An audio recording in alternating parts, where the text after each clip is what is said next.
the streets. That's why they're moving. That's why they're demonstrating. That's why they're defying even threats from the police, from the government. If you demonstrate, you're traitors. If you do this, we'll deal with you. We'll talk to you in language which you understand. It doesn't wash with anybody any longer.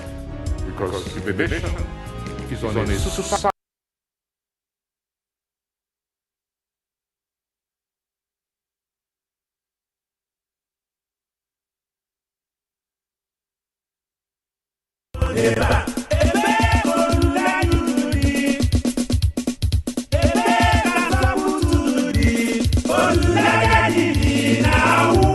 the problem is northwest. The same people, same culture, killing each other, stealing each other's cattle, burning their villages. As I said, we are going to treat them in the language they will understand. We have given the police and the military power to be ruthless.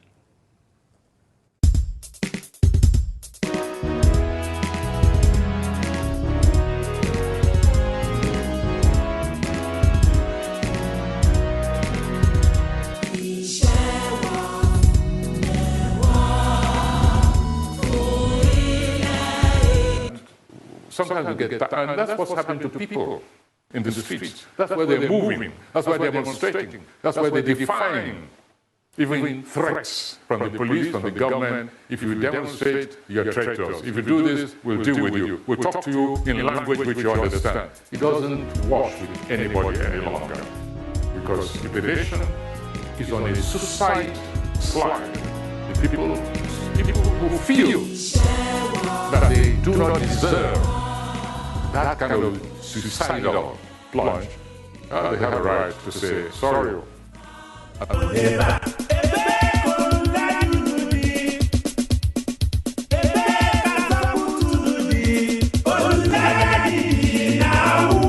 The problem is northwest. The same people, same culture, killing each other, stealing each other's cattle, burning their villages. As I said, we are going to treat them in the language they will understand. We have given the police and the military power to be ruthless.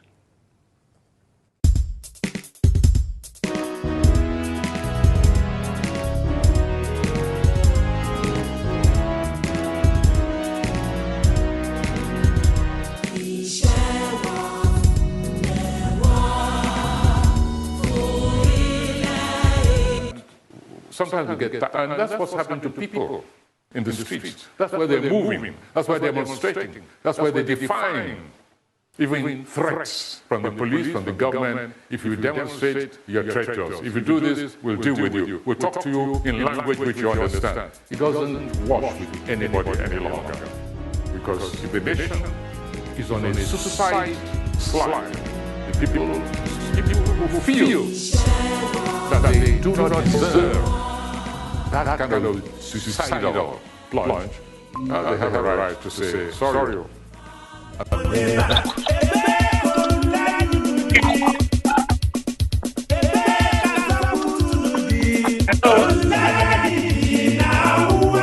The problem is northwest. The same people, same culture, killing each other, stealing each other's cattle, burning their villages. As I said, we are going to treat them in the language they will understand. We have given the police and the military power to be ruthless.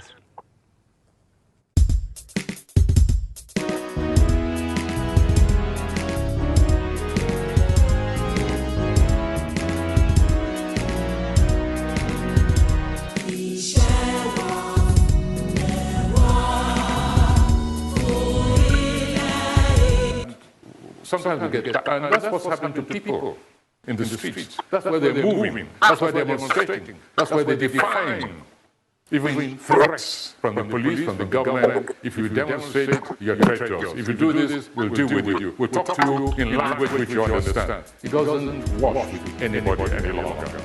Because if the nation is on a suicide slide, the people who feel that they do not deserve that kind of suicidal blind, they have a right to say sorry.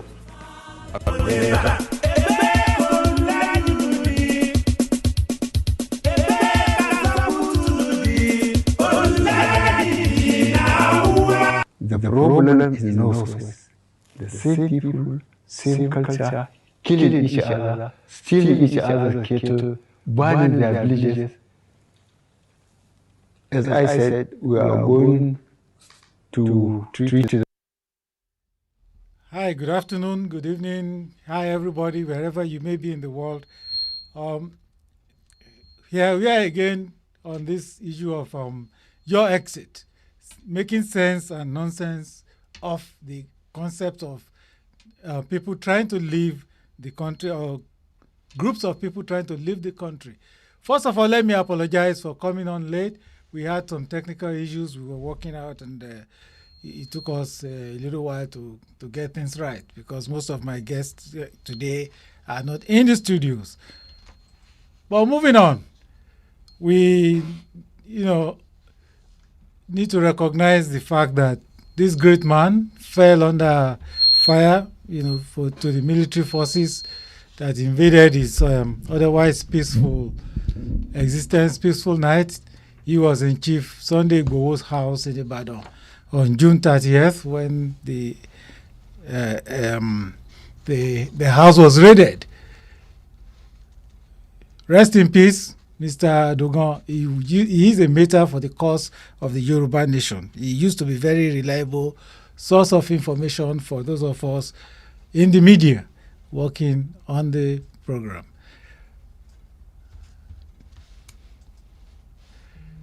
Still under abduction is Lady K. Lady K was in her bedroom, and as you can see from her face, that person was certainly scared. She wasn't wearing any armored jacket or carrying a gun to face the invaders, who were French-speaking people. Probably her allegation right now is that she was owning a phone and talking on her phone. You must wonder, as we all do, as to why. Why?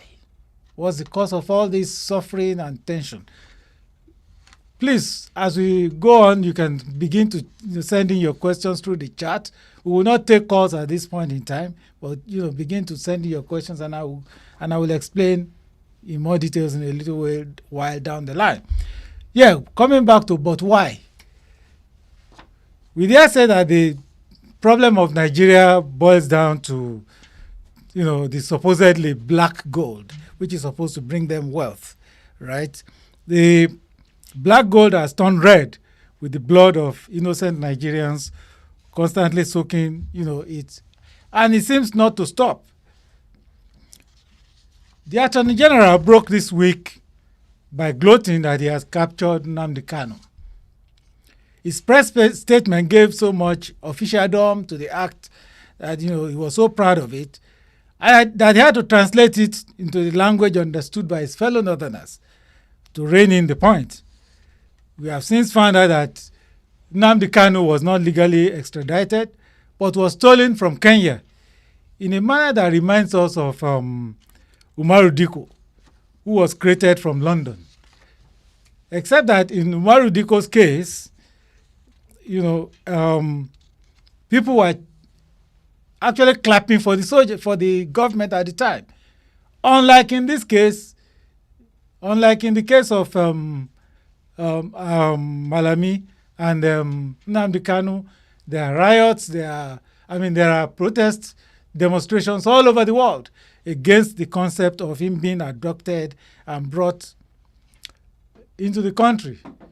Yet people are still asking, the people are disturbed by the whole concept that, okay, what's happening to Boko Haram? Why have they not been raiding, or their leader reined in such a way? These are actually people carrying arms, okay?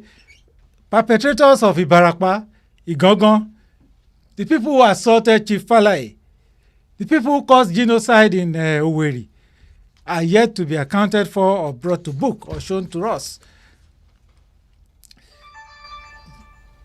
We have seen that the Buhari government had come out saying they're challenged by the, economic mismanagement in the setup, and they seem to have no clue. These Okada riders who carry PhD in their pockets all over the place, they've been sent to their governors to deal with the issue while they are riding Okada all over the place. And like we established last week, even in the north, the Almajiris still go about begging, and all we get from the government is, oh, I've sent money to your local governments, go and meet your governors, and go and meet your local government chairman and ask them about the money. Which brings me to this other emblem of economic mismanagement of our system. When Buhari announced the LNG process, the Trans 7 in the last in the past few weeks, he said, he gave it the kind of political tone that kept the political actors, our leaders, quiet. All the people clamoring for restructuring kept mum. Their mouths began to water at the dangling carrot of the new LNG project coming on board. That government recently handed over the primary source of Nigeria's revenue to one man, and they do not care. Anybody who talks about it is an enemy of the government. Till today, only Aliko Dangote's trucks, cross freely across Nigeria's borders.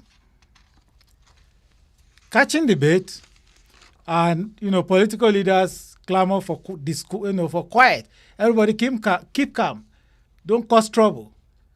Because election 2023 must hold, it must proceed unfettered. However, we have the noise level increasing for agitation from everywhere, or self-determination from everybody all over the world, and the amplitude, the noise keeps on rising. Yet the political elite seems not to understand what's going on. At this point, as I'm speaking to you, each tribe has come out and they're reassessing their political future and future economic survival.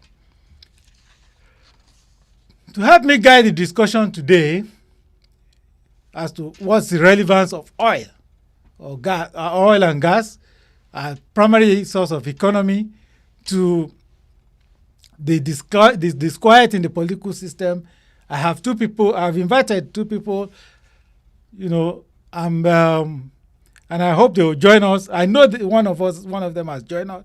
I know the others will join us very soon. So you are going to help me welcome two very accomplished intellectuals on this program eventually. One of them is Mr. Femi Akimbi. Mr. Akimbi is the director of private sector business development and Africa and the diaspora. His organization is the Washington-based Manchester Trade Limited. They are advisors to governments worldwide on economic matters. And one of Mr. Akimbi's special areas of interest is oil and gas. He consults on oil and gas area. I will introduce the other guests once he joins us on the line. We will listen to them in a minute. But let's do some quick housekeeping before I hand over to Mr. Akimbi to take over the discussion. One is, last week we promised about having the trivia. Our sponsors have $25 for us each program. If we don't use it, it becomes $50 the next program. It's a gift for your participation. The way we're going to do it today is the number 3 question that comes in that we announce and talk about. You get your $25 at the end, of the discussion. You can use the chat box to send in your question. You can call in your question, okay? But if you are number 3, you get the $25 gifts, from me, commercial. So while we wait, Mr. Akimbi will be coming around